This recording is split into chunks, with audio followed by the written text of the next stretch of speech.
Hello guys, আসসালামু আলাইকুম। কেমন আছো তোমরা সবাই? আশা করি সবাই ভালো আছো। আল্লাহর অশেষ রহমতে আমিও ভালো আছি। তো এখানে আমি পাবদা মাছ নিয়েছি রান্না করার জন্য। প্রথমে সুন্দরভাবে পরিষ্কার করে নিয়েছি মাছগুলো।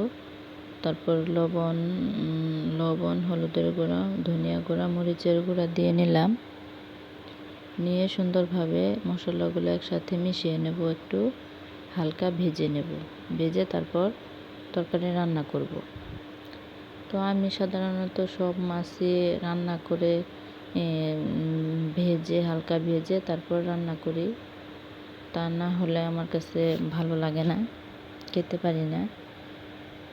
তো কড়াই গরম হয়ে গেছে। এখন কড়াইয়ের মধ্যে তেল দিয়ে দিলাম। তো তেলের মধ্যে একটু পানি পড়ছে, সেজন্য শরীরে ছিটকে আসছিল তেল, সেজন্য মোবাইলটা একটু নাড়াচাড়া নড়ে গেছে।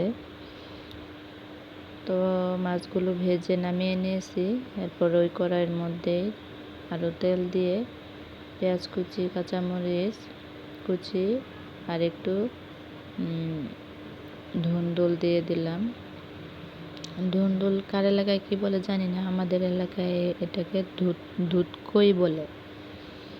তো আমি সুন্দরভাবে সবগুলো একসাথে দিয়েছি। দেওয়ার পর একটু হালকা ভেজে একটু রসুন বাটা দিয়ে দিলাম।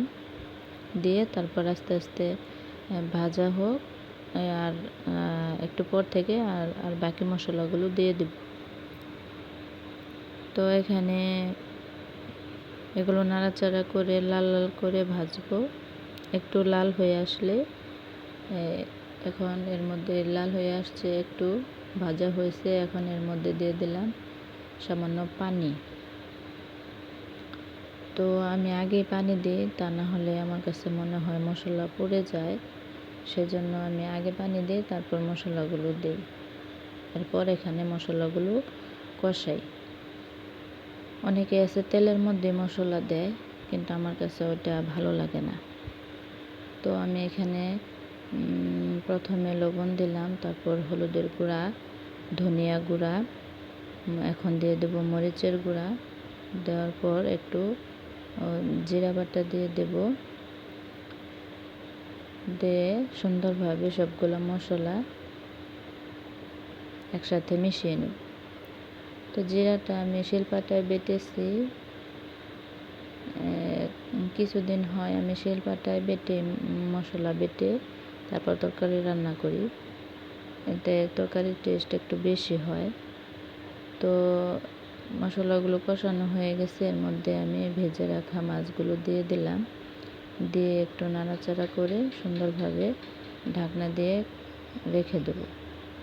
তো ঢাকনা খুলে দেখি, এখন মাছগুলো একটু উল্টিয়ে পাল্টিয়ে দেব। তো এখন কষানো হয়ে গেছে। এখানে ঝোলের জন্য আর একটু পানি দিয়ে দেব। তো এখন নাড়াচাড়া করে সুন্দরভাবে ঢাকনা দিয়ে আরও কিছুক্ষণ রেখে দেব। তারপর তরকারি হয়ে গেলে নামিয়ে নেব। তো দেখি ঢাকনা খুলে তরকারির এই অবস্থা, একটু নাড়াচাড়া করে দিই। আমি যেহেতু কাঁচামরিচ কুচি দিছি, সেই জন্য মরিচের গুঁড়া একটু কম দিয়েছি। তরকারি একটু সাদা সাদা লাগতেছে, কিন্তু আমার কাঁচামরিচগুলো অনেক ঝাল।